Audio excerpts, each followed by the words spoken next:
So, Siddharth, let's begin with this particular improvement or the upgradation of Pakistan's economic rating by credit rating agency Fitch from triple C plus to B minus. What does that basically signify? There are important statements that have come from both the Prime Minister and Finance Minister. We'll be talking about that also. But this mere upgradation, what does broadly this one signifies?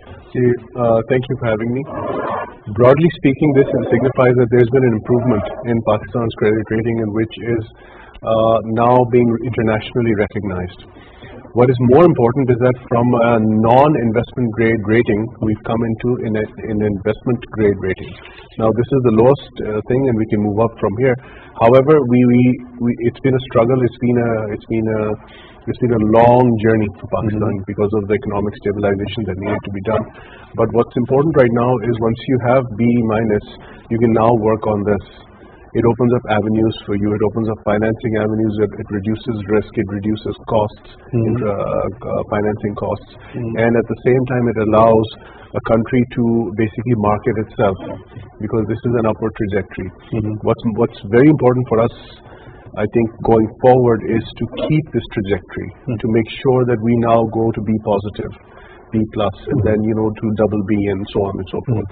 But we have to make sure that we don't lose the momentum that's been built up, and we have to ensure that we do not allow negativity to creep into the economy, which it happens every 5 to 6 years. This time, as we can see, the finance minister and clearly talking about the upgradation, that how it's going to be helpful. But I do sense, from what I heard from their comments, allow negativities to come in, because once those negativities come in, they sort of start to take the rating down, and once that happens, then you have a cascading effect. So this has happened after 3 years, this particular improvement. Am I correct on that? Almost, yeah. Okay, so what were the challenges on that particular front, as you already mentioned in your take? When you have a rating which is considered non-investment grade, so that brings in a different category of investor, and it just brings in a different category of risk-return profile. When you get into the investment grade rating, that is something that is, now we're talking business. We're talking about serious business. Pakistan can basically market its securities, the future securities that we're going to bring in a better way. Because once you get good credit rating, you basically you've been proven to be able to fund your liabilities in a much better way. At the bottom line is, we also have to see what Moody's is going to say. There's the Chinese Dagong. I want to see what Dagong is going to say. So I'm looking at that as well. But this is a very important event in our current economic momentum. We need to make sure, I'm repeating myself, that this continues and the negativity doesn't leap in. So what do you understand of this, if you could explain it a little in detail, regarding when this particular statement says that this particular rating is based on citing the increased confidence in the country's progress, as well as narrowing its budget deficits? Okay. The backdrop to this statement is the IMF program. The IMF program, let's take the politics aside. The IMF always says increase your revenue, reduce your expenses, or maintain your expenses and keep increasing your revenue. The biggest source of revenue for a government is tax. So as we know that Pakistan's taxation volume that has been collected has actually gone up quite a bit. That has been very helpful, but at the same time we've had some rises in costs as well. Interest costs and principal costs, to be more specific. But at the same time, this the positivity that's developed because of the I would say the forced saving, the forced optimization of our taxation structure, that has basically created more financial financial room for Pakistan to play in. That has now translated into a better liquidity situation, which has translated into a better credit rating. When we look at credit rating is not just about how many assets you have in a country. It's about your ability to pay your liability. So Pakistan's ability to pay its liability has improved. And if you notice the statement that you just read out, that is exactly what they're talking about. We are in a better situation, we are better placed to pay our liabilities. And by the way, we've never defaulted. Right. This particular statement by Fitch talks about the provincial governments taking legislation for increase in the agriculture income tax. So, how do you look at this particular step, and how far-reaching an impact it is going to have as far as our total tax collection is concerned? And also, we often get to hear about the diversification of the tax regime, expansion of it. Okay, once again, let's step back to where we sort of went before. Whenever, for example, whenever a country has more financial capacity, liquidity, financial room, that is where you're able to do more projects, and you're able to do more things, and you're able to give, even handouts to the public. But here in Pakistan, when we talk about financial room, the ability to generate more tax revenue, agriculture was one place that was totally blank.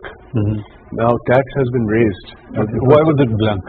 What were the because I think it's of a power structure in Pakistan. Because you see land holding in Pakistan, if you just look at the land holding, you can see many things.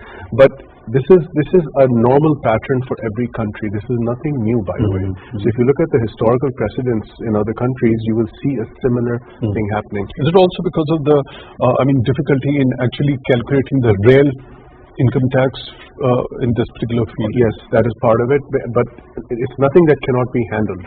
But what we have to accept is that we ventured into an area that Pakistan never ventured into earlier.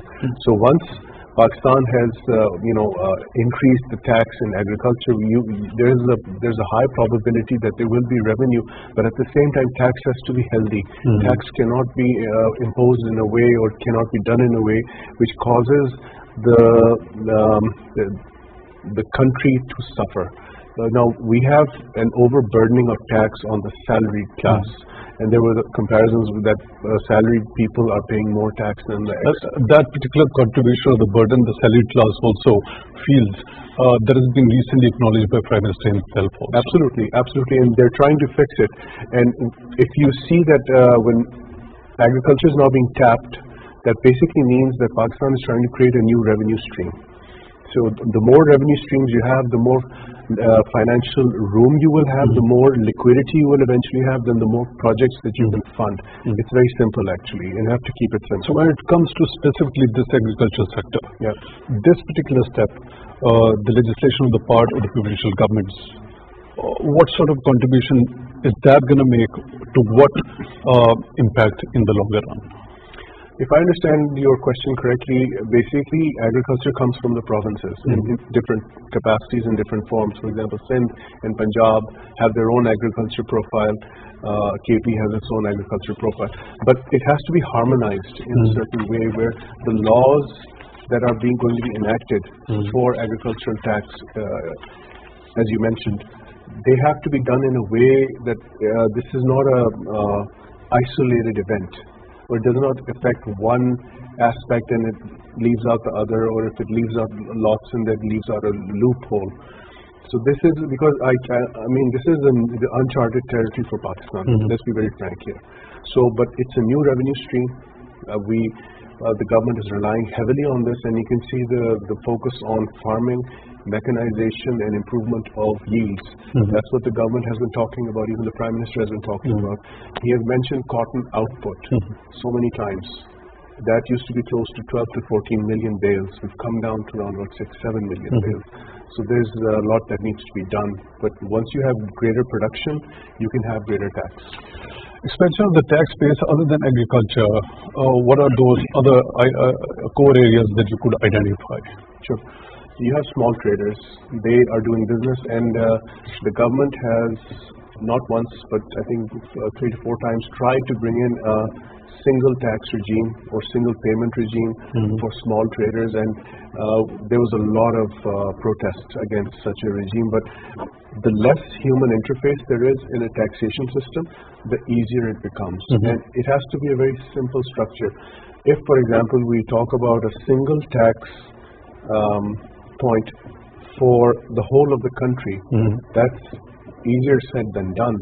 But if it is brought in after all the hard effort, it's going to be very beneficial for Pakistan. Is it only, has it to do only with the simplification of this particular structure? Or do you think it's going to serve as a guarantee that all the people are going to come voluntarily and, register themselves as a taxpayer? Or is it, do we require something more than that to trigger that very shift in the mindset? It's a chicken and egg thing, to be honest. If the system is simple, you can market it to the people, and you can tell the people, look, we've simplified the system, please come on board. And gradually things are improving. However, the mindset in Pakistan has, of the average Pakistani, has been, like it is in many other countries, it's basically tax averse. Salaried people have to pay tax because, for the simple reason that they have to pay tax. There is no way to get out of it. But shifting a mindset, I think, is more important, and it's going to be more difficult than creating a single tax structure. So what's required for that? Where to start from?